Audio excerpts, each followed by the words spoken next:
Yes, people. So today we're talking about the importance of understanding positional play. This is something I'm doing in this new gem series that I'm gonna be running once a week, where I'll be dropping different gems on just systems, understanding the game, and also some special things which I'll be releasing soon.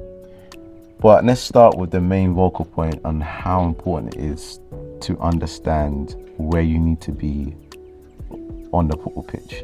I don't see a lot of coaches on social media talk about this in terms of players also finding the time.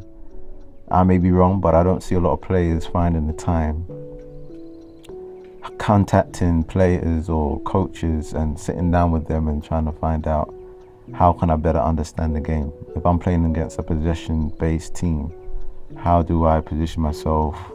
Just understanding where you need to be off the ball, where you need to be on the ball when the player has the ball in a certain position. That's something that Arsene Wenger spoke about. I remember you were saying most players don't understand where do you need to be when a certain player has the ball in a certain position.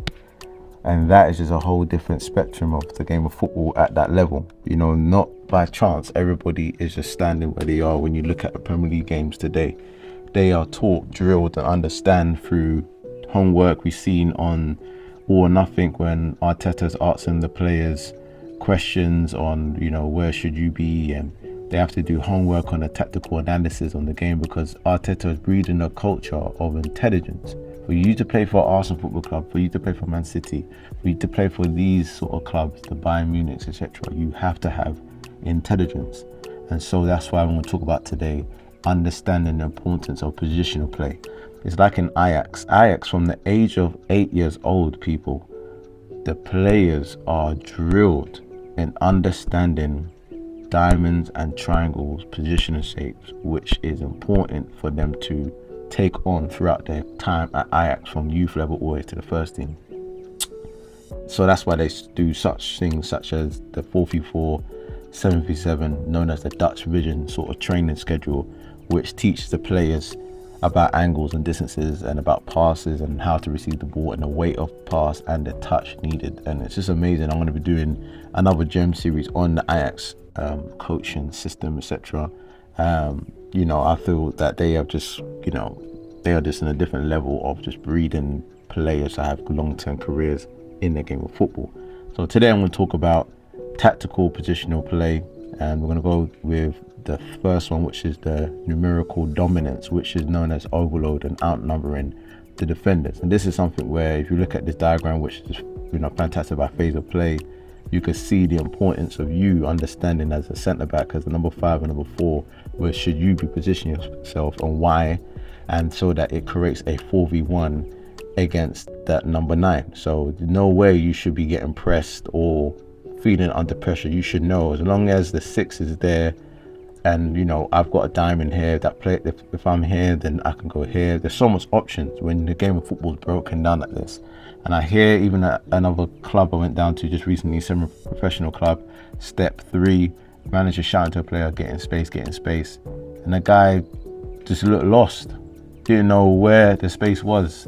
And the manager saying, oh my goodness, this guy's not getting to space, like he's just standing around. I'm like, it's your job as a manager, as a coach, to ensure the players understand that. You can't blame the guy. Remember, semi-professional coaches, they have certain amount of time to train the players. So this is why I recommended another coach, and I said to him, give players homework sheets for them to understand the style that you play, where you like them to be when the ball's in the keeper's hand, where you like them to be when the 5's got the ball, or the 8. You can give them the homework for them to do, and give them the challenge of doing that, and then for them to write down, send it back to you on WhatsApp or whatever, their vocal point of what they feel that needs to be done in the next game, etc. You got to get players thinking tactics, not just turning up and just playing a game of football. It don't work like that at the highest level. So as long as we start building a culture of this, we will start to see us having more intelligent footballers, and not just players who can play the game, but play with understanding. That's the difference. So when it comes to numerical dominance, that's the one here, just overload. Pep loves that. Number 2, we're talking about positional superiority now. We're looking at now the Pep demands that no more than 2 players are in a vertical line. As you can see here, no more than 2 players in a vertical line, and there's no more than 3 players max on a horizontal line. And this is very important because this allows you to create the best passing angles and keep that triangle shape. So that's why he says there has to be a maximum of 3, maximum of 2, maximum of 3 here. And again, most of you here, if you have not understood this, it's not too late, but you need to get understanding of this sort of talk. Next one is the qualitative superiority as well, which talks about players like Shevchenko talking with Rio Ferdinand about how he comes in to try and create an overload, but really what he's trying to do is cause the winger to have a 1v1 against a defender. And so players need to understand, how do I create those isolated moments? And this is something that Johan Cruyff, based his whole game on triangles and diamonds. Pep has done this, and that's why at Man City they have grids laid out on the pitch to help players understand this.